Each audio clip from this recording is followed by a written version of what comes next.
జగనన్న చెప్పిన మాట ఏమిటి? ఆ రోజు జగనన్న గారు చంద్రబాబు గారు ముఖ్యమంత్రిగా ఉండి 7,000 ఉద్యోగాలు డిఎస్సి ఉద్యోగాలు వేస్తే ఆ రోజు మీకు సిగ్గు లేదా? 7,000 ఉద్యోగాలు వేస్తున్నారు, 25,000 ఉద్యోగాలు ఖాళీగా ఉంటే అని ఆ రోజు ఎద్దేవా చేశాడు ఇదే జగనన్న గారు. ఆ రోజు జగనన్న గారు చెప్పిన మాట 25,000 ఉద్యోగాలతో మెగా డిఎస్సి వేస్తాను నేను ముఖ్యమంత్రి అయ్యాక అని చెప్పాడు జగనన్న గారు. మరి ఏమైంది? మెగా డిఎస్సి వచ్చిందా? మెగా డిఎస్సి వచ్చిందా? ఈ రోజు 30,000 ఉద్యోగాలు ఖాళీగా ఉన్నాయి. లక్షల మంది బిడ్డలు డిఎస్సి కోసం ప్రిపేర్ అయి ఉన్నారు, సంవత్సరాల నుంచి ప్రిపేర్ అయి ఉన్నారు. ఇప్పుడు కేవలం ఎన్నికలు వచ్చాయి కాబట్టి మెగా డిఎస్సి లేదట, ఒక దగా డిఎస్సి. కేవలం 6,000 ఉద్యోగాలతో ఒక దగా డిఎస్సి ఇప్పుడు ప్రవేశపెట్టారు. అంటే డిఎస్సి ఉద్యోగాలు నోటిఫికేషన్ ఇచ్చి వాళ్ళకు ఉద్యోగాలు రావడానికి 6 నెలలు పడుతుంది.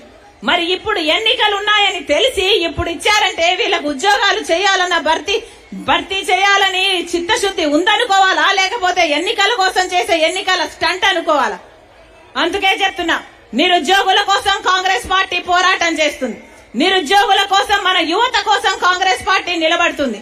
ఏదైతే ఈ డిఎస్సి విషయంలో బిడ్డలకు అన్యాయం చేస్తున్నారు, మెగా డిఎస్సి అని చెప్పి కేవలం 6,000 ఉద్యోగాలు మాత్రమే ప్రభుత్వం భర్తీ చేస్తుందో దీనికి వ్యతిరేకంగా Congress party, youth Congress, NSUI వీళ్ళందరూ కలిసి ప్రతిరోజు ఇప్పటి నుంచి ధర్నాలు చేస్తారు. మంత్రుల ఇళ్లలు, ఎమ్మెల్యేల ఇళ్లని ముట్టడి చేస్తాం. ఆఖరికి నేను కూడా సెక్రటేరియట్ ముట్టడిలో పాల్గొంటానని, నిరుద్యోగుల పక్షాన్ని కాంగ్రెస్ పార్టీ నిలబడుతుందని, కాంగ్రెస్ పార్టీ అధికారంలోకి వచ్చిన వెంటనే మొట్టమొదటి సంతకం నిరుద్యోగుల ఉద్యోగాల కోసమే పెడతామని రాజశేఖర్ రెడ్డి బిడ్డ మీకు మాటిస్తుంది. రాజశేఖర్ రెడ్డి ఆశయాలను వీళ్ళు నిలబెడుతున్నారా? ఒక్క రకంగా అంటే ఒక్క వర్గానికైనా మేలు చేశారా? పోనీ రైతులనే చూసుకుందాం. రాజశేఖర్ రెడ్డి గారి హయాంలో ఎలా ఉండే వ్యవసాయం? రాజశేఖర్ రెడ్డి గారి హయాంలో వ్యవసాయము పండుగ. రాజశేఖర్ రెడ్డి గారు ఇదే జిల్లాలను ఎంతగా ప్రేమించాడు. రాజశేఖర్ రెడ్డి గారు డెల్టా మోడర్నైజేషన్ చేస్తే ఇక్కడ 3 పంటలు పండుతున్నాయంటే దాంట్లో రాజశేఖర్ రెడ్డి గారి కృషి లేదా? రాజశేఖర్ రెడ్డి గారి బ్రతికే ఉంటే పోలవరం ప్రాజెక్ట్ 20 లక్షల ఎకరాలకు నీళ్లిచ్చే ప్రాజెక్టు, ఇక్కడ కూడా నీళ్లొచ్చే ప్రాజెక్ట్, ఇది ఎప్పుడో పూర్తయిపోవును కదా. రాజశేఖర్ రెడ్డి గారు వెళ్లిపోయాక ఒక్క ముఖ్యమంత్రికి కూడా మళ్లీ చిత్తశుద్ధి లేక పోలవరం ప్రాజెక్టు అటకెక్కింది. ఈ పాపం ఎవరిది? పాలక పక్షానిది కాదా? ఆలోచన చేయండి. ఈ రోజు కనీసం రైతులకి పంట నష్టపోతే పంట బీమా అయినా ఉందా? పంట నష్టపరిహారమైనా ఇస్తుందా సర్కారు? మరి దీన్ని పాలన అంటారా, లేకపోతే దిక్కుమాలిన పాలన అంటారా? వీళ్ళ రాజశేఖర్ రెడ్డి గారి ఆశయాలను నిలబెట్టేది? మళ్లీ చెప్తున్నా, రాజశేఖర్ రెడ్డి గారి ఆశయాలను నిలబడాలి అంటే చిత్తశుద్ధితో పనిచేసే నాయకులు ఉండాలి.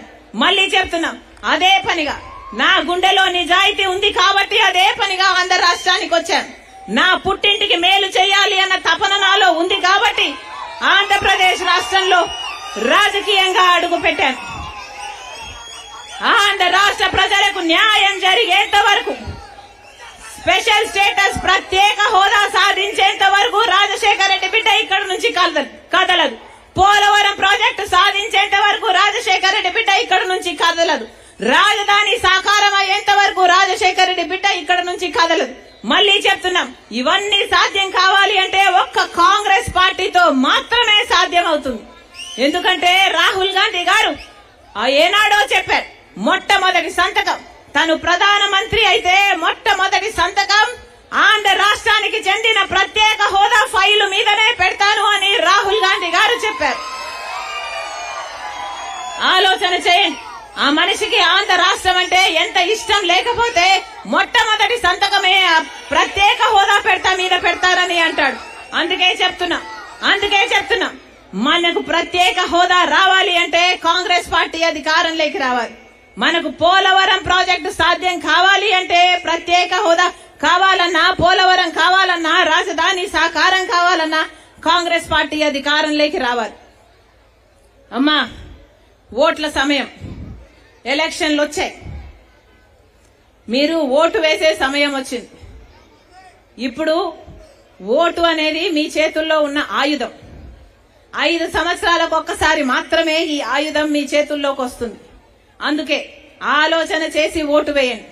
ఓటు అనేది మీ జీవితాలను, మీ బిడ్డల భవిష్యత్తును నిర్ణయించేది. అందుకే చెప్తున్నా, ఓటు అనేది మీ చేతుల్లో ఉన్న ఆయుధం.